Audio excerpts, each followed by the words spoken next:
सगर चरित्र, भागीरथ चरित्र और गंगावतरण। इसके बाद सगर नामक चक्रवर्ती सम्राट हुआ। उसके यज्ञ का घोड़ा इंद्र ने छिपा लिया तो उसके पुत्र घोड़े की खोज में निकल पड़े। उन्होंने अपने घोड़े को कपिल मुनि के आश्रम में देखा तो मान लिया कि इस ऋषि ने ही घोड़ा चुराया है, मारो उसे, यही चोर है। ऐसा कहते हुए वे ऋषि की ओर बढ़ रहे थे कि सबके सब कपिल की तेजाग्नि में जलकर भस्मीभूत हो गए। अब इन सबको ढूंढने के लिए सगर का पौत्र अंशुमान निकला। उसने कपिल भगवान की स्तुति की तो मुनि ने उससे कहा, यह घोड़ा तेरे पितामह के यज्ञ का है, ले जा इसे। अंशुमान ने ऋषि से अपने चाचाओं के उद्धार का उपाय पूछा। ऋषि ने कहा, इनका उद्धार गंगा जल से ही हो सकता है। यदि गंगा जी यहाँ पधारे तभी शक्य हो सकता है, और तो कोई उपाय है ही नहीं। गंगा को प्रसन्न करने के लिए अंशुमान ने, उसके पुत्र दिलीप ने और दिलीप के पुत्र भागीरथ ने तप किया। 3 पुरुषों का पुण्य एकत्र हुआ तभी गंगावतरण हुआ। 3-4 जन्म का तप पुण्य एकत्र होने पर ही ज्ञान गंगा का अवतरण होता है। भागीरथ राजा ने भगवान शंकर की प्रार्थना की तो गंगा की धारा को सिर पर झेलने के लिए वे तैयार हुए। शिवजी ने अपनी जटा में गंगा जी को उतारा और जहां से वे धरती पर प्रवाहित हुई। गंगा जी अनेक स्थानों को पवित्र करती हुई पाताल में गई। गंगा जी का स्पर्श होने पर उस भस्म में से दिव्य पुरुष उत्पन्न हुए। इस प्रकार सगर के पुत्रों को सद्गति प्राप्त हुई। राजन, गंगा जल का स्पर्श यदि मृत्यु के पश्चात भी मुक्ति देता है तो जीते जी उसका पान करने से सद्गति मिलना कोई आश्चर्य की बात नहीं है।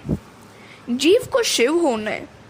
यदि ज्ञान गंगा को वह अपने सिर पर धारण करे तो वह शिव बन सकता है। गंगा ज्ञान का स्वरूप है। गंगा जी को भागीरथ राजा ने अवतरित किया, अतः उनका एक नाम भागीरथी भी हुआ। गंगा जी नारायण के चरणों में से प्रकट हुई हैं।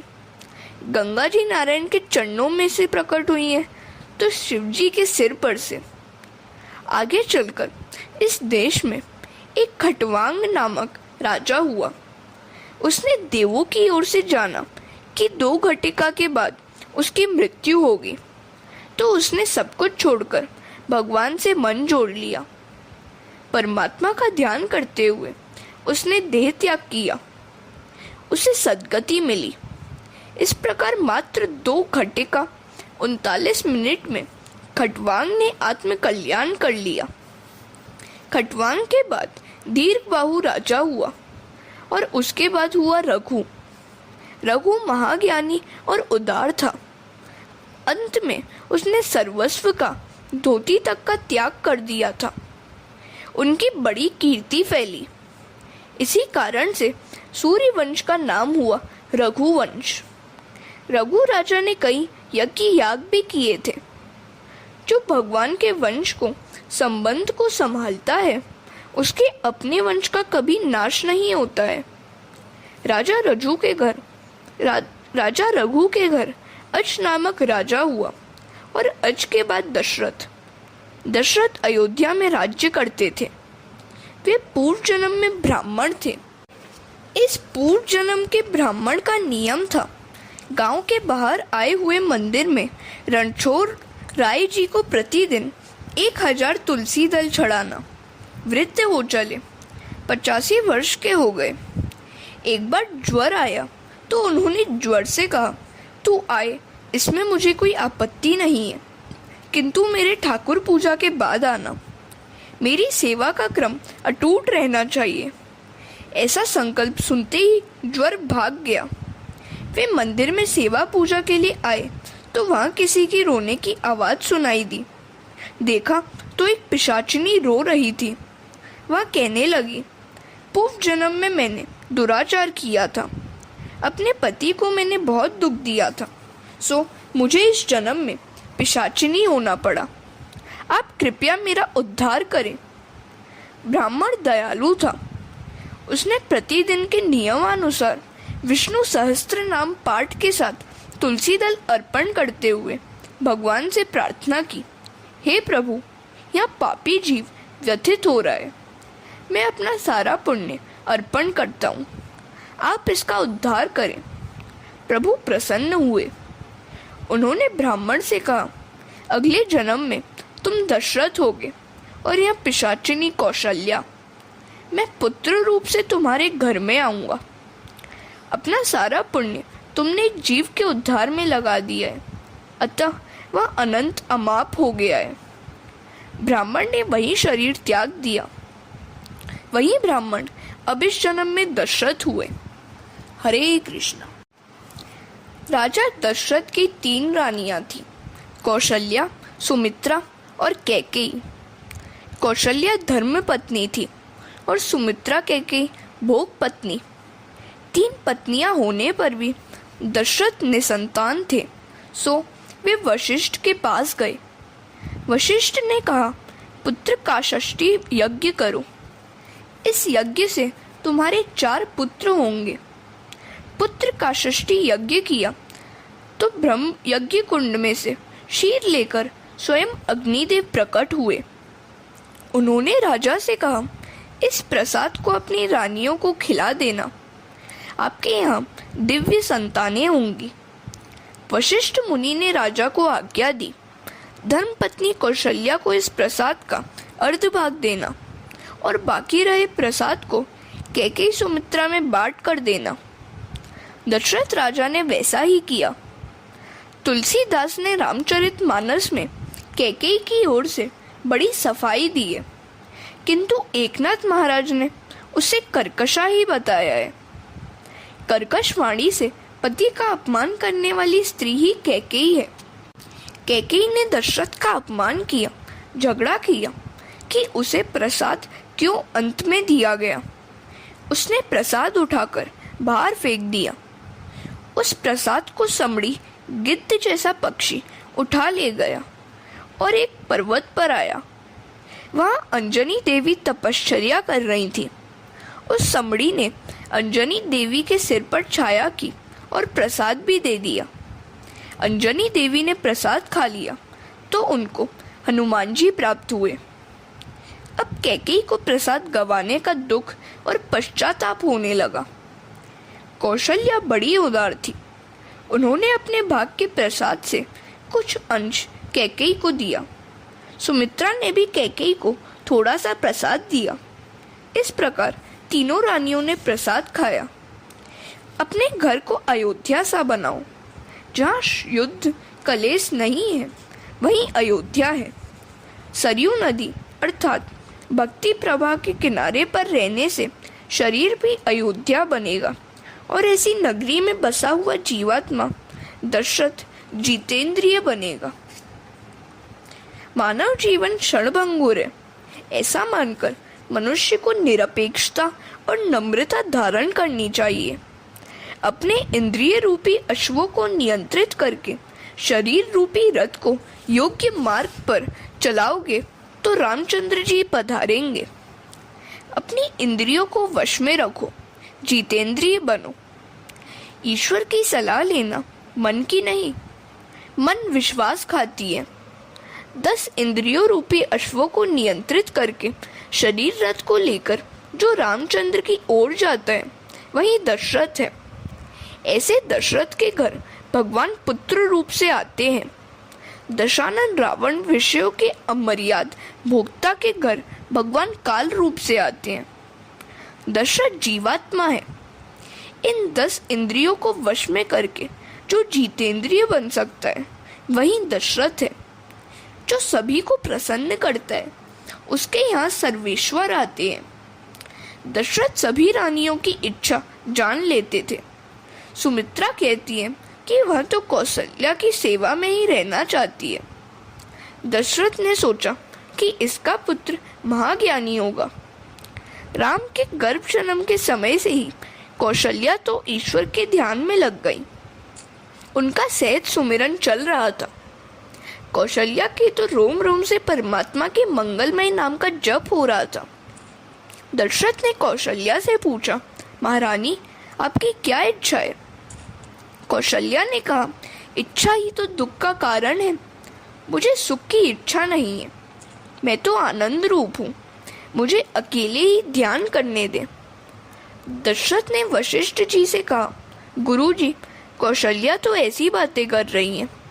वशिष्ठ ने कहा, यह तो शुभ चिन्ह है। 9 मास परिपूर्ण होने आए थे। एक रात्रि दशरथ को स्वप्न में देखा कि उनके आंगन में कुछ ऋषि महात्मा आए हैं और जगा रहे हैं। राजा ने स्वप्न में ही सरयू स्नान किया, श्री नारायण का पंचामृत से अभिषेक किया। स्वप्न में ही लक्ष्मी नारायण की आरती और दर्शन कर रहे थे। उन्हें लगा कि प्रभु भी प्रसन्न है। इस सुंदर स्वप्न की समाप्ति के बाद वे जाग गए। अच्छे स्वप्न के दर्शन के बाद सोना नहीं चाहिए। राजा ने सोचा कि इस स्वप्न के विषय में गुरुजी से निवेदन करना चाहिए। वे वशिष्ठ के पास गए। वशिष्ठ ने पूछा, आप इस प्रातः काल में क्यों आए हैं? तो दशरथ ने कहा, मैंने आज स्वप्न में लक्ष्मी नारायण की आरती की। मैंने यह भी देखा कि नारायण का दिव्य तेज कौशल्या के गर्भ में जा रहा है। वशिष्ठ ने कहा, इस स्वप्न का फल उत्तम होगा। तुम्हारे घर भगवान नारायण के आगमन की इसमें सूचना है। मुझे विश्वास है इस स्वप्न का फल तुम्हें 24 घंटों में ही मिलेगा। हरे कृष्ण।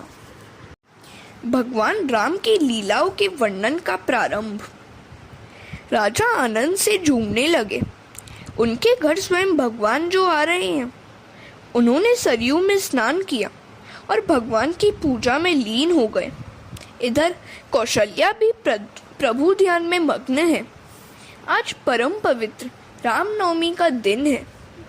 जेहि दिन राम जन्म श्रुति गावही, तीरथ सकल तहाँ चली आवही। भगवान शंकर ज्योतिषी के वेश में अयोध्या की गलियों में घूम रहे हैं। उनके इष्ट देव हैं बालक राम। प्रातः काल से ही देव गंधर्व प्रतीक्षा कर रहे हैं।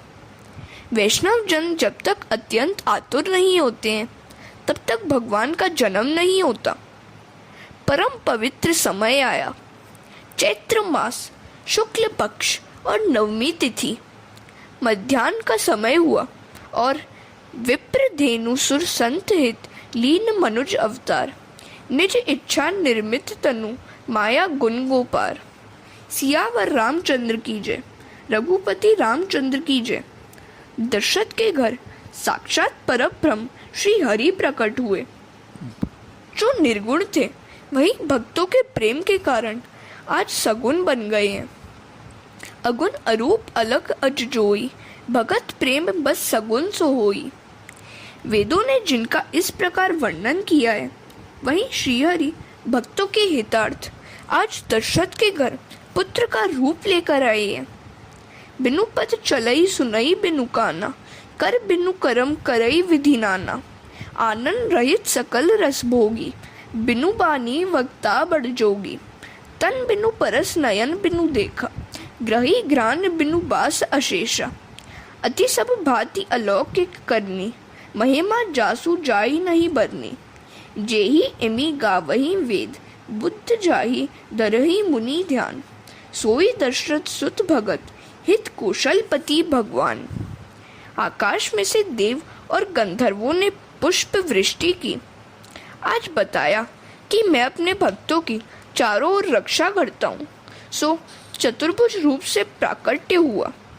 माता जी ने स्तुति की, प्रभु मेरे लिए आप बालक बन जाइए, मुझे माता कहकर पुकारे।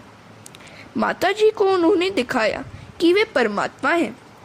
उनका चतुर्भुज स्वरूप अदृश्य हो गया और छोटे छोटे 2 हाथों वाले बालक बन गए। दासियों में भी यह शुभ समाचार फैल गया। कौशल्या ने दासी को नवल का हार दिया। मेरा राम सुखी होगा, मैं आनंद से दे रही हूँ।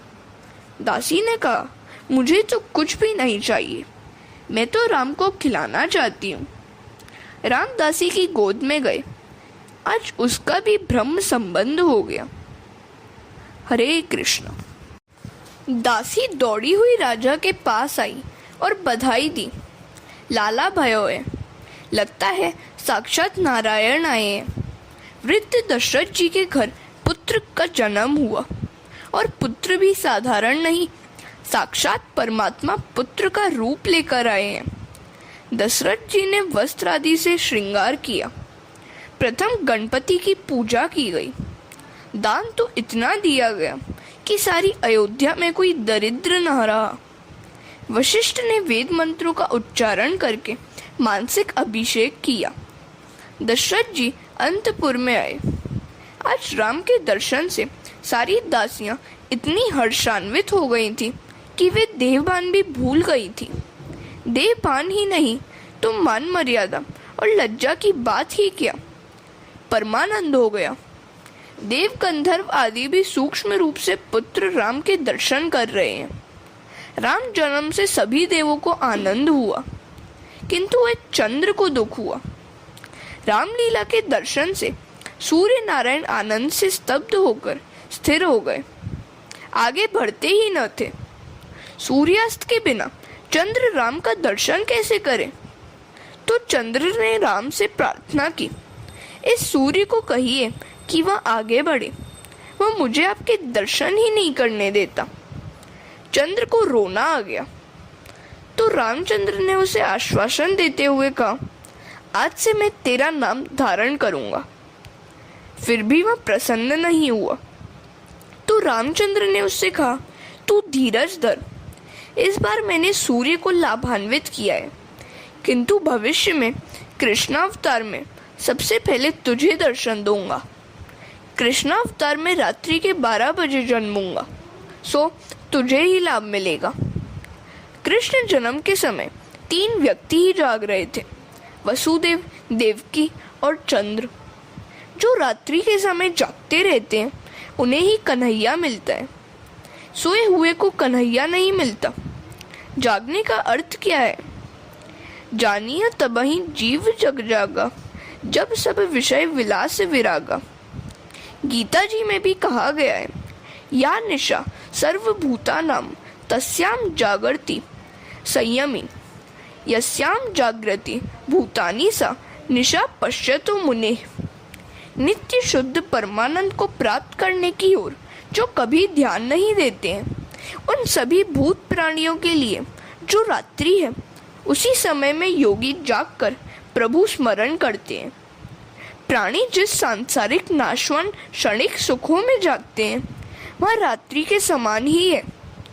वैसे पुरुषों को परमात्मा का ज्ञान नहीं हो सकता।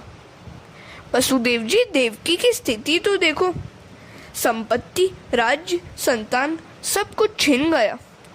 निरपराध होते हुए भी हाथ और पांवों में जंजीर लगा दी गई, फिर भी वे हमेशा प्रभु का स्मरण करते रहे।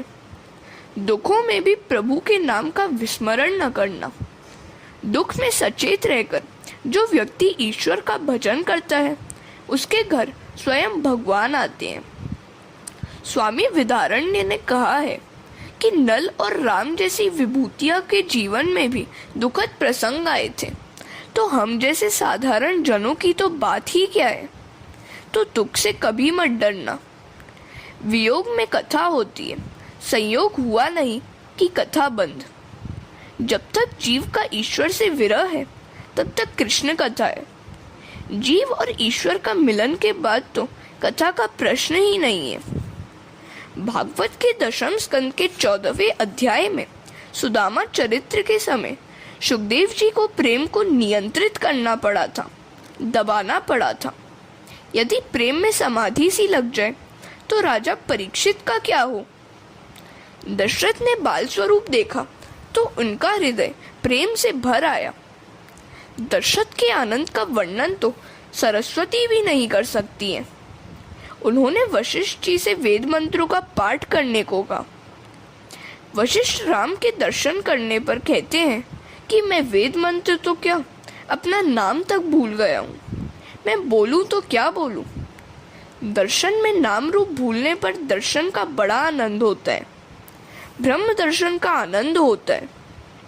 तत्र वेदा अवेदा भवन्ति ईश्वर दर्शन होने के बाद तो वेद भी विस्मृत हो जाते हैं।